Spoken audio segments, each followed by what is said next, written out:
Asia ও ইউরোপে উৎপাদনে ব্যাঘাত ঘটলেও সামগ্রিক চাহিদা দুর্বল থাকায় চলতি সপ্তাহে এশিয়ার স্পট মার্কেটে এলএনজির দাম কিছুটা বেড়েছে। তবে এখনও জ্বালানি পণ্যটি প্রায় 1 বছরের সর্বনিম্ন দামে বেচাকেনা হচ্ছে। শিল্প সংশ্লিষ্ট সূত্রের দেওয়া তথ্য অনুযায়ী উত্তর পূর্ব এশিয়ায় জুনে সরবরাহের জন্য চলতি সপ্তাহে প্রতি এমএমবিটিইউ এলএনজির মূল্য ছিল $11.80। আগের সপ্তাহে যা বেচাকেনা হয়েছে $11.50। উল্লেখ্য, গত সপ্তাহের দাম ছিল গত বছরের মে মাসের মাঝামাঝির পর সর্বনিম্ন। পণ্যবাজার তথ্য সেবা প্রতিষ্ঠান অর্গাসের head of LNG pricing Martin Senior জানান, তাৎক্ষণিক সরবরাহের জন্য প্রস্তুত কার্গোর জন্য ক্রেতার সংখ্যা সীমিত, কারণ চীনা ও ভারতীয় আমদানিকারকরা প্রতি এমএমবিটিইউ এলএনজির দাম $11 উপরে থাকায় ক্রয় কমিয়েছে।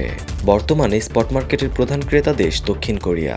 মার্টিন সিনিয়র বলেন, দক্ষিণ কোরিয়ার চাহিদা ঊর্ধ্বমুখী রয়েছে।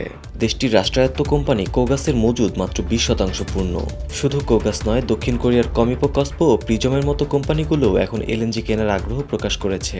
তিনি আরও বলেন, স্পট মার্কেটে এলএনজির দাম দক্ষিণ কোরিয়ার রাষ্ট্রায়ত্ত প্রাকৃতিক গ্যাস কোম্পানি কোগাসের নির্ধারিত অভ্যন্তরীণ বিক্রি মূল্যের তুলনায় কম। তাই বেসরকারি আমদানিকারকদের জন্য কার্গো কেনা লাভজনক হয়ে উঠেছে। এফজির director of gas and LNG gas ও এলএনজি অ্যানালিটিক্সের সিয়ামা কাদিবি বলেন, সাম্প্রতিক সময়ে পেট্রোনাসের বিনটুলু এলএনজি কমপ্লেক্সে উৎপাদনে ব্যাঘাত ঘটলেও সামগ্রিক সরবরাহ পরিস্থিতি স্বাভাবিক রয়েছে। তিনি জানান, ইউরোপের বৃহত্তম এলএনজি রপ্তানি কোম্পানি ইকুইনরের হ্যামারফেস্ট টার্মিনাল ও বার্ষিক রক্ষণাবেক্ষণের জন্য মঙ্গলবার থেকে 19 জুলাই পর্যন্ত বন্ধ থাকবে। সিয়ামা কাদিবি আরও বলেন, আমরা আশা করছি এই বছরের মাঝামাঝি থেকে কানাডার এলএনজি প্রকল্পের কার্যক্রম শুরু হবে। এছাড়া সামনের দিনগুলোয় কর্পাস ক্রিস্টি প্লান্ট থেকেও সরবরাহ বাড়বে।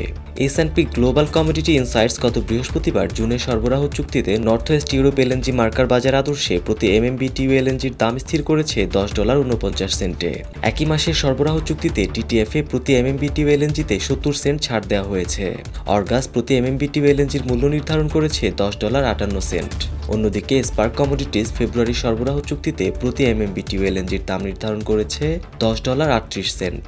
র্যাবোব্যাংক লন্ডনের এনার্জি স্ট্র্যাটেজিস্ট ফ্লোরেন্স স্মিথ বলেন, ইউরোপে প্রাকৃতিক গ্যাসের মৌসুমি চাহিদা কমতে শুরু করেছে, তবে গ্রীষ্মকালীন মজুদের বিষয়ে উদ্বেগ রয়েছে।